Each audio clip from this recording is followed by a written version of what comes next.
नमस्कार दोस्तों लाहौर को बेशक याद हो या ना हो, लेकिन भारतीय साहित्य में उसमें भारतीय उपमहाद्वीप का सारा अदब, सारा साहित्य आ जाता है। उस साहित्य की एक फहरिस्त जो अगर बनाएंगे तो उसमें कृष्ण चंद्र नामक एक लेखक का नाम बड़ी खूबसूरती के साथ उभरा उभरा दिखाई देगा। जन्म तो लाहौर में हुआ था और बाकायदा इसी नवंबर के महीने में हुआ था और शायद 1914 की बात है। अब तो 100 साल से भी ज़्यादा वक्फा हो चुका है, लेकिन अब इन बातों पर ध्यान देने की फुर्सत भी किसे है। जब तक सोशल मीडिया पर हो हल्ला ना हो तब तक कोई किसी बात का जिक्र मुमकिन नहीं होता। अक्सर कृष्णचंद्र स्वयं भी कहा करते थे कि जब लाहौर का जिक्र आता है तो आंखों में एक चमक आ जाती है।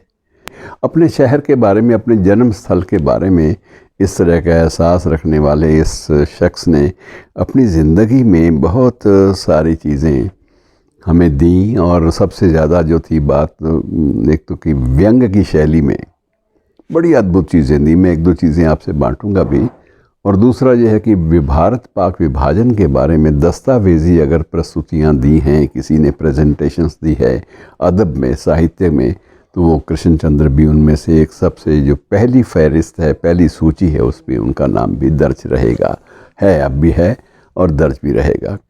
उनके मित्रों कुछ एक चीज़ें बहुत खूबसूरती के साथ बयान होती हैं। उनकी एक उपन्यास था एक गधे की आत्मकथा, और इसमें सबसे बड़ी बात ये थी, कृष्णचंद्र से पूछा कि ये गधे का एहसास आपको किससे हुआ, तो कहते अपनी ज़िंदगी से हुआ। मजाक में हर चीज़ को इस तरह से लेते थे, लेकिन बहुत सारी बातें ऐसे प्रतीकों के माध्यम से वो कह दिया करते थे। उनकी एक थी कि दो कहानियाँ जो हैं अक्सर उनका जिक्र होता है। एक कहानी थी नॉट फॉर सेल, और नॉट फॉर सेल के माध्यम से वो ये बताते थे कि आदमी कुछ एक चीज़ों की कहानियाँ गढ़ के किस तरह से दूसरे आदमी के सामने अपनी चीज़ें बेच लेता है।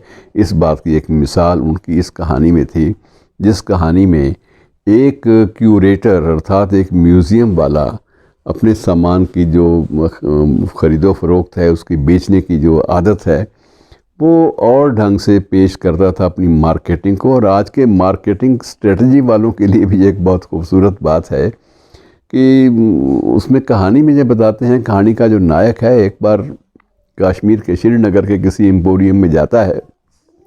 एम्पोरियम की चीज़ें बड़ी खूबसूरती से वो लेता है, और उसके बाद उसको लगता है कि एम्पोरियम में एक भी अच्छी सी ताजमहल की भी है, संगमरमर का ताजमहल और चंदन की लकड़ी का ताजमहल। तो दोनों ही ख़रीद लेता है और उनको पैक करवाने की आदेश देता है। जब जाने को होता है पैसे देकर, तो उसकी नज़र पीछे वाले कमरे में पड़ती है। वहाँ एक मध्यम सा बल्ब जल रहा होता है। उस रोशनी में वो देखता है कि मेज़ पर एक बांसुरी रखी है और बांसुरी के नीचे लिखा है नॉट फॉर सेल। वो बड़ा प्रभावित होता है। क्रियोसिटी, पर्यटक की क्रियोसिटी तो बड़ी गज़ब की। कहता है ये नॉट फॉर सेल लिखा है और तुमने बाकायदा उसमें प्रदर्शित की हुई है, तो ये बताओ क्या है। तो वो टप टप उसकी आंखों से आंसू, क्यूरेटर की, म्यूज़ियम के मालिक की आंसू बहने लगते हैं। कहता है ये एक याद है।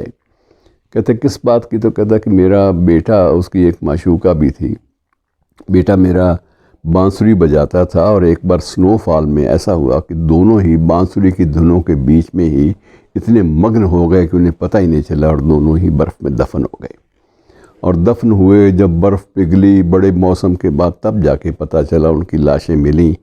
तो ये बांसुरी जो है उसमें बच गई थी। तो ये बांसुरी उसकी उस मोहब्बत, पाकीज़ा मोहब्बत की एक प्रतीक है, और मैंने इसलिए रखा हुआ है, और ये नॉट फॉर सेल है।